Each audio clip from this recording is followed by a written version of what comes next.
What you're finding now is that services for mental health are struggling now, big time, because there's such an increase in mental health difficulties. I'm sure you've seen William and Kate, Prince and Princess, Harry and Meghan championing and profiling a lot of mental health issues because it's going crazy really. And actually services can't cope. And what that means for us as people, young people and all people, is that we need to learn how to manage our health better and look after ourselves. That's really, really important. Pathologizing. There's a sense that sometimes in the medical field and in terms of in society on a whole, sometimes when we look at mental health issue or a problem that we observe, the first thing we say is, or the first thing we think is, oh, maybe they're depressed, or maybe they've got anxiety problems, or maybe they're bipolar, or whatever the case may be. And the medical community probably is at fault, I think, somewhat, for giving the idea that whenever we see a problem, we immediately begin to identify it as a mental health problem. So we use labels and terms to classify what we're seeing, but sometimes those labels are not helpful. They're more focused on the problem than actually the individual, because people respond to things in different ways. And sometimes labels are helpful to identify something, but sometimes it becomes a bit like a weight around your neck. Because if you have a label or diagnosis, that can sometimes create a stigma, or that sometimes can be a bit of a barrier, or sometimes that can make you look at yourself in a negative way. You may legitimately be feeling sad about something, it doesn't mean you're necessarily depressed. And if you speak to the wrong person, or a person who's not well informed, they may use the term very loosely, oh, maybe you're depressed. And actually that's a very, very serious term, because depression is more about when you are in a sustained period of a low mood, and it begins to affect your routines. So your sleep becomes affected, your appetite becomes affected, your desire to do things that you used to do becomes affected, and your whole functioning changes. So pathologizing is not always helpful.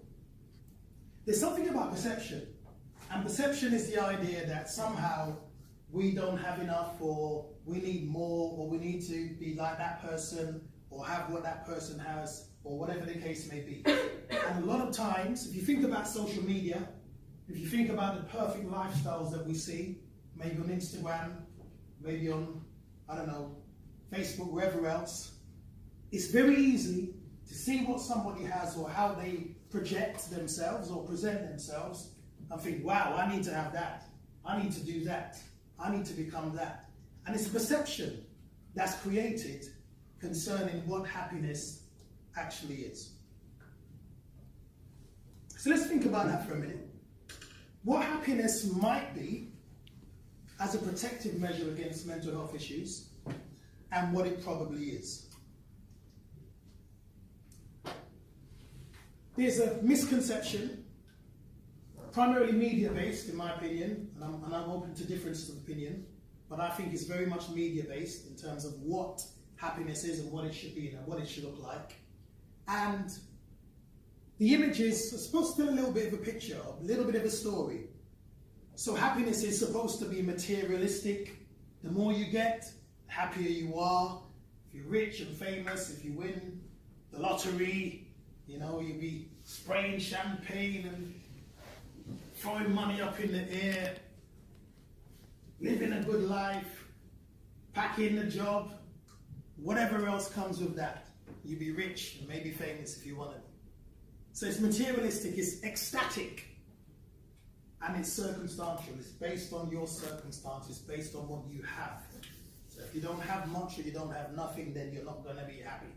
But if you do have all of these things, you will be happy. And so we've got BH, which is the top picture. It's Budweiser happy. You're out with your friends and you got one beer in your hand, and it has to be ice cold. There has to be a little drip of kind of water just running down the bottom, just clinking. Yes, I'm happy. And this is one of the perceptions, so-called. Then you've got NW down in the bottom right-hand corner. Newlywed happy. And of course you're going to be happy when you're newlywed. But the point I'm making is that there's a suggestion that this is the image of what happiness is. And if it is, then what happens to all the single people? That's another conversation for another day. SITR, singing in the rain happy. You're dancing like Fred Astaire, if you know who Fred Astaire is. Kind of assuming you do. Yeah, of course you do. Singing in the rain, jumping for joy happy, which is top right hand corner. You have to be that happy. And I'm not sure that anyone gets that happy. And I mean, if you jump, you're going to come down, aren't you? Come on. And emotions are the same way. You know, there are times when you're going to be happy, but most of the time, most of us live on quite an even keel. So there's a perception.